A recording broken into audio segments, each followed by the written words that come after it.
میں ایک ماں ہوں، میری ممتا بلائیں کاٹ دیتی ہیں۔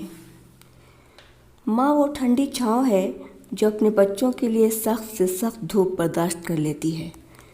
اس کی آغوش میں وہ گرمی ہے جو سرد سے سرد موسم میں بھی اپنے بچوں کو ٹھنڈ سے بچا لیتی ہے۔ اپنی نیندیں اڑا کر اپنے بچوں کی نیند سے وہ سو جاتی ہے اور اپنے بچوں کی نیند سے ہی جاگتی ہے۔ خود تو وہ بھوکی رہ سکتی ہے لیکن اپنے بچوں کو کبھی بھوکا نہیں رکھ سکتی۔ ایک ایسی ہی ماں رحیمن بوا ہیں جنہیں بوا ماں کے نام سے لوگ جانتے ہیں۔ انہیں اپنے تو کوئی اولاد نہیں لیکن شازیہ کو وہ اپنی سگی اولاد سے کہیں زیادہ پیار کرتی تھیں۔ شازیہ نے جب ننھی سی تھی تبھی سے وہ رحیمن بوا کو اپنی سگی ماں سمجھنے لگی تھی۔ شازیہ اپنے ننھے قدموں سے چل کر جب رحیمن بوا کی آغوش میں بیٹھ جاتی تو اسے بڑا سکون مل جاتا، اور جب رحیمن بوا اسے آنچل میں چھپا کر سلانے کی کوشش کرتیں تو اسے ایک عجیب سی ممتا کی خوشبو ملتی جسے وہ آج تک بھول نہیں پائی تھی۔ شازیہ بڑی ہونے کے بعد کبھی کبھی سوچنے لگتی، کاش آج بھی وہ ایک ننھی بچی ہی رہتی، بڑی نہ ہوتی تو آج اسے ان کی نظروں سے دور نہ ہونا پڑتا۔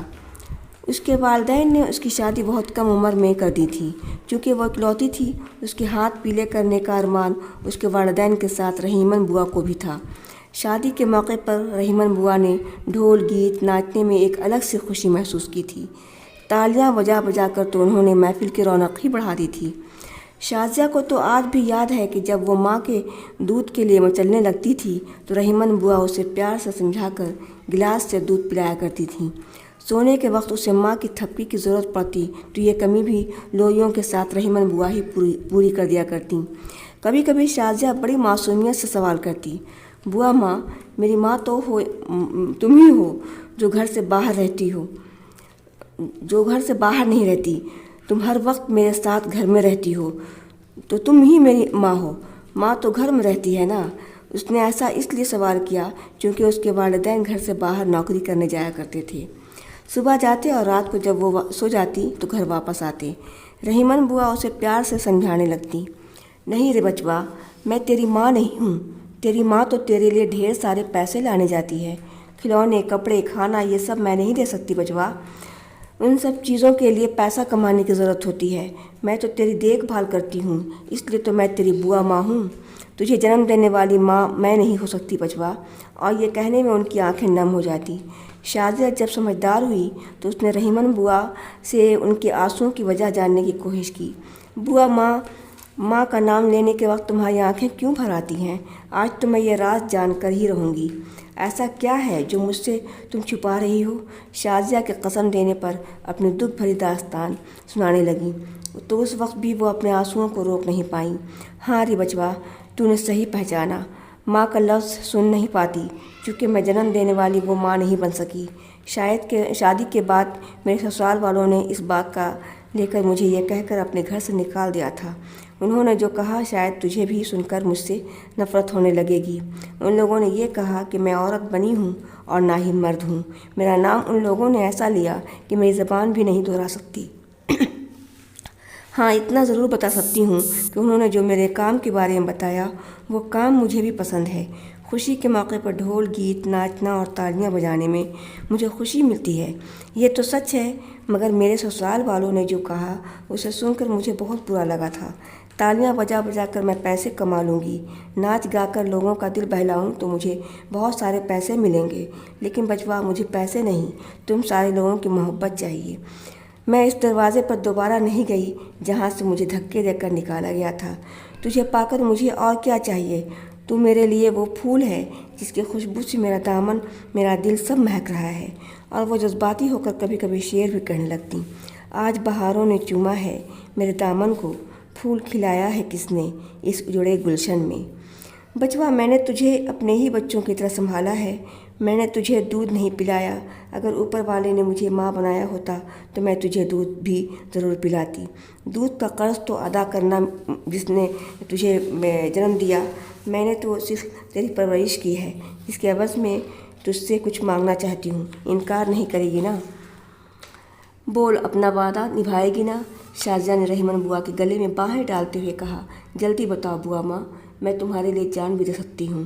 رحیمن بوا کی آنکھوں میں پھر آنسو آ گئے۔ انہوں نے اپنی بات کو رو رو کر کسی طرح ادا کرنے کی کوشش کی۔ ایک ایک الفاظ ان کی زبان سے بڑی مشکل سے نکل رہے تھے۔ سنا ہے میری طرح کے لوگوں کی موت بھی دردناک ہوتی ہے۔ روح نکلنے کے بعد بھی ایسی سزا ملتی ہے کہ دیکھنے والوں کی روح بھی کانپنے لگتی ہے۔ مجھے تو اوپر والے سے یہ شکایت ہے کہ انہوں نے مجھے کس مٹی سے بنایا ہے جو دنیا میں آنے کے بعد میری مٹی دھرتی کی بوجھ بن گئی۔ زندہ ہوں تو میں صرف اپنے لیے بوجھ ہوں، اور مر جاؤں تو دنیا مجھے بھاری سمجھ کر کاندھا بھی نہیں دے پائے گی۔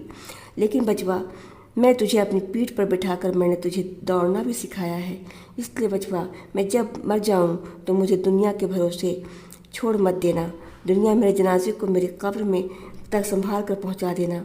کبھی کبھی موقع ملے تو آ کر میری قبر پہ فاتحہ پڑھ دینا۔ میری گناہوں کی مغفرت کی دعا بھی ضرور کر دینا۔ تیرے سوا اس دنیا پر مجھے کسی پر بھروسہ نہیں ہے۔ شازیہ کا بھی دل یہ سب سن کر بھر آیا۔ اس نے رحیمن بوا کو یقین دلانے کی کوشش کی۔ نہیں بوا ماں، میں تمہیں کبھی اس دردناک موت کے حوالے نہیں کروں گی۔ اللہ پاک سے نا امید ہونا تو کفر کی بات ہے۔ وہ تمہاری موت بالکل آسان کر دیں گے۔ تمہاری نیکی تمہارے جسم کو پھول بنا دے گی۔ تمہارا جنازہ تو فرشتے تمہاری قبر تک پہنچائیں گے۔ اس بار میں لندن جاؤں تو تمہیں اپنے ساتھ لے کر ہی جاؤں گی۔ میں بھی تمہارے بغیر وہاں نہیں رہ سکتی۔ شادی کے بعد پہلی بار جب اپنے شوہر کے ساتھ لندن گئی تھی تو وہاں بہت کچھ نیا دیکھنے کو ملا تھا۔ ہندوستان میں تو صرف 25% ہی ماں گھر سے باہر کمانے جاتی ہیں، لیکن وہاں 75% ماں کو گھر سے باہر کمانے کے لیے نکلنا پڑتا ہے۔ وہاں کی ماں اپنے بچوں کو گھر میں آ کر دیکھ بھال کرنے والی بوا ماں کے حوالے نہیں کرتی، بلکہ بچوں کو گھر سے باہر انہیں ایک سینٹر میں دن بھر کے لیے چھوڑ کر جانا پڑتا ہے۔ ان بچوں کو تمہاری جیسی بوا ماں ہی سنبھالتی ہیں، اور طبیعت خراب ہونے پر بچوں کے لیے وہاں ڈاکٹر بھی موجود ہوتے ہیں۔ ان بچوں کے بارے میں سن کر رحیمن بوا جذباتی ہو کر کہنے لگیں، تب تو بچوا میں وہاں ضرور جاؤں گی۔ تو اب بڑی ہو گئی ہے نا، تو اس سے زیادہ میری ضرورت ان بچوں کو ہے۔ میرے پاس سونے چاندی کے گہنے ہیں اور کچھ بچا کر پیسے بھی جمع کر رکھا ہے۔ تو میرا سب کچھ لے لے بچوا، مگر وہاں ضرور لے چل۔ شازیہ رحیمن بوا سے مسخری کی۔ تب تو بوا ماں ان بچوں سے میں جلنے لگوں گی جن بچوں کو تم نے دیکھا نہیں، اور ان سے اتنی محبت، مجھے تو برا لگ رہا ہے۔ پہلے مجھ سے وعدہ کرو کہ مجھ سے زیادہ ان بچوں سے پیار نہیں کرو گی۔ رحیمن بوا یقین دلانے لگیں، نہیں رے، تو میری پہلوٹی بچوا ہے، تیرا پیار کم نہیں ہوگا اور بڑھا کر دوں گی۔ 2 ماہ بعد شازیہ اپنے شوہر کے ساتھ لندن جانے والی تھی۔ رحیمن بوا کا ویزا پاسپورٹ بھی آ چکا تھا۔ شازیہ کے والدین ان تینوں کو ایئرپورٹ تک چھوڑنے آئے۔ انہوں نے شازیہ کو رحیمن بوا کا خیال رکھنے کے لیے تاکید کی تو شازیہ خوش ہو کر کہنے لگی، بڑی خوشی کی بات ہے کہ بوا ماں سب کی پیاری ہیں۔ بوا ماں کو میری فکر ہے تو میں بھی ہمیشہ ان کا خیال رکھوں گی۔ یہ تو میں بھی محسوس کرتی ہوں کہ آپ دونوں سے زیادہ میں اپنی بوا ماں سے محبت کرتی ہوں۔ بھلا میں اپنی ماں کا کیسے خیال نہیں رکھوں گی؟ شازیہ کے والدین کو بھی اپنی محبت میں کمی نظر آئی، جسے انجانے میں شازیہ نے بھی کہہ ڈالی تھی۔ شازیہ کو لندن آئے چند ہفتے گزر گئے تھے۔ وہ بوا ماں کو لندن روز ایک نئی جگہ گھمانے لے جا رہی تھی۔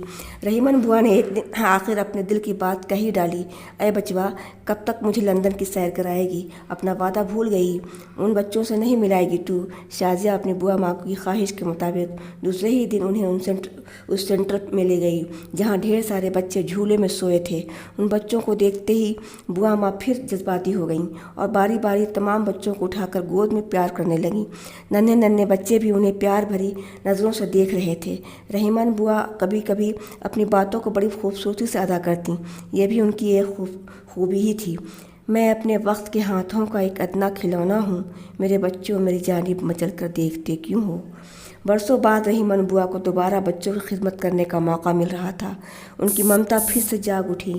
ایسا لگ رہا تھا ان کے لیے سینے میں دودھ کی نہریں بہہ رہی ہیں اور وہ تمام بچوں کو شہد سے میٹھا جام پلانا چاہ رہی ہیں۔ ان کی آنکھوں سے محبت کے آنسو چھلک رہے تھے اور ان کا آنسوؤں سے تر آنچل ان بچوں پر پھیلتا جا رہا تھا۔ کوزے میں سمندر کی طرح ان کا پیار دل کے اندر ساگر بن چکا تھا۔ رفتہ رفتہ رحیمن بوا ان تمام بچوں کے لیے مدر ٹریسا بن گئی تھیں۔ تم کو اپنا بنا لوں یہ تمنا تھی مجھے، میں سمجھتی ہوں یہ میرے خواب کی تعبیر ہے۔